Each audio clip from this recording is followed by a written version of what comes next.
My name's Jordan, and for most of my life, I thought I was the family disappointment, the one who never made it, who didn't have a degree, the one who left town and chased pipe dreams. What they didn't know was that I'd been grinding for years, working construction jobs, picking up side gigs, and flipping houses in cash until I finally got my own business off the ground.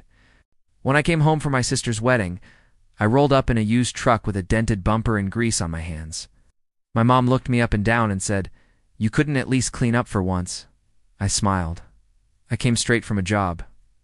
She sighed. She figures they didn't ask how work was, or where I was living now. They were too busy raving about my cousin Derek's new desk job and Lisa's, who just got into law school. I didn't mind. Until the day after the wedding, when my parents sat me down in the kitchen and asked for a favor. "We're falling behind on the mortgage," my dad admitted. "And your sister's tuition's eating up everything," I asked. "How far behind?" 3 months, he said quietly. "We need about $9,000 to catch up." I blinked. Then I asked, "What happened to Derek's help? Or Lisa's fancy?" Mom frowned. "We thought you'd step up. You don't have a family or kids you owe us, Jordan." That hit me like a punch. "I owe you," I repeated. "We raised you," she said. "You've done nothing for this family in years." I stood up. "I don't have a degree or a suit," I said. "But I own a construction company. I work 70 hours a week and I bought my first house at 24. Don't act like I'm a leech." Dad's jaw tightened. "So you're saying no?" "I'm saying I'm not a bank," I replied. Mom's voice turned icy. "Then maybe you don't need to be part of this family anymore." I left that night without another word. No goodbye, no hugs, just silence and a slammed door behind me. I didn't cry. I'd shed all the tears I had for that house years ago. The next day, I flew back to my city and jumped straight into work. I built things with my hands because that's what I knew. Walls, frames, foundations, things that didn't lie or manipulate. Still, their words echoed in my head. "You owe us. You've done nothing for this family." It's funny. They never said that when I sent money for birthdays or helped Derek get his car fixed last year. But now that I said no, suddenly I was trash. I tried to let it go. But a month later, I got a text from Lisa. "Mom says the house is going up for auction. Happy now?" No, I wasn't happy. I was angry. So I did something I'd been thinking about for weeks. I called a friend from my old town, Qley, a real estate attorney, told him to find the property auction schedule for that address. 3 days later, he texted back, "Confirmed. Foreclosure sale scheduled next Friday." I asked one thing. "Can I buy it?" He laughed.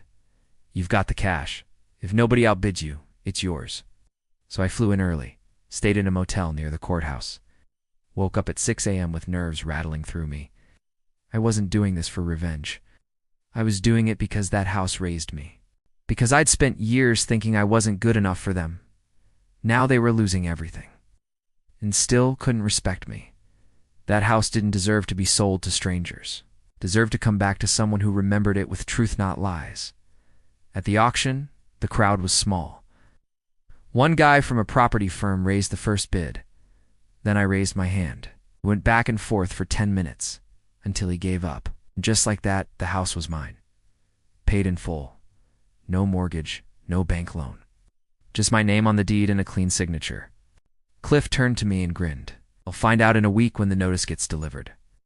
I smiled for the first time in days. This wasn't about payback, not yet. But when the day came and my parents opened that letter, they'd see the name of the new owner, Jordan Miles, their disappointment, their failure. The same one who now owned the roof over their heads. A week later, I got a call from an unknown number. I knew who it was before I even picked up. My mom's voice shook. "Did you? Did you buy the house?" I didn't say anything for a moment. Then I answered, calm as ever. "I did." She snapped, "Why would you do that without telling us? You let us believe we were losing our home." "You were," I said. "How?" "Until I saved it. We're your parents. You told me I wasn't part of the family anymore. Remember?" Dead silence. Then her voice dropped. "So what now? You gonna kick us out?" "No," I said. "Not yet." They didn't call again. But I knew the panic set in, the uncertainty, the loss of control. For once, they were the ones afraid of being abandoned. 2 weeks later, I got a letter in the mail from their lawyer. were requesting a rent-free lease agreement until they got back on their feet. I nearly laughed. They'd rather take advantage of me as a landlord than apologize. I didn't respond. Instead, I had cliff draft an official notice. They had 90 days to vacate or sign a lease, market rate, no handouts. 3 days passed, then my dad called. "You really gonna make your mother cry like this?" Growled. "Didn't seem to bother either of you when you threw me out of your lives," I said. He went quiet, then hung up. Days turned into weeks. Eventually, I drove down myself, wanted to see the house again. The grass was dying. The mailbox hung open, curtains closed on every window. It didn't feel like home. It felt like a shell, they answered when I knocked. Both looked older, tired, shrunken by the weight of their own pride. Dad said, "If this is about punishing us, fine, you win." "Not about winning," I said. "It's about earning respect. You never gave me that. Not when I was broke. Not when I worked 14-hour days to get here." Mom looked like she wanted to say something, but instead she nodded. "I'll sign the lease," she whispered. They signed.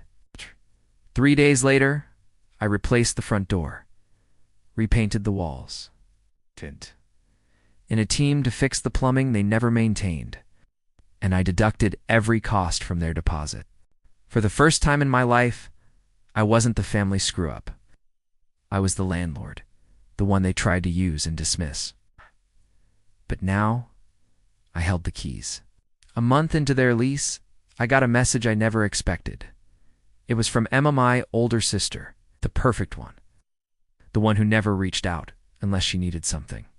Her message was short. "Hey, can we talk?" Part of me wanted to ignore it, but curiosity won. We met at a diner halfway between her job and my rental property. She looked tired, like life had finally smacked the shine off her crown. "I heard what happened," she said, stirring her coffee. "Mom and Dad said you bought the house out from under them." I raised an eyebrow. "That's not what happened." "I know," she sighed. "I saw the papers." "Cliff sent me copies when I asked." It caught me off guard. "You asked?" She nodded. I wanted to know the truth, because they're acting like victims, but deep down I knew there was more. For once, she was being honest. She leaned in. "I also want to apologize. For years I acted like I was better than you. But you were out there grinding, I see that now." I didn't respond right away. My guard was still up. "I used to think success looked like titles and degrees," she said. "But you've built something real. They still treat you like a failure." That hit something inside me. Because it wasn't just about money or property. It was about how they never saw my worth unless it benefited them. I asked, "Why now? Why are you really here?" She hesitated. "I'm moving back," she said. "I got laid off. I cheated. I need a place to stay." There it was. It's a real reason. I leaned back. "So you want to stay in the house I own?" With the parents who disowned me, she winced. "I know how it sounds." I laughed. Bitter. "House. Sounds like you all think I'm still the backup plan." "Instead," she said quietly, "I don't want charity. I want a clean slate.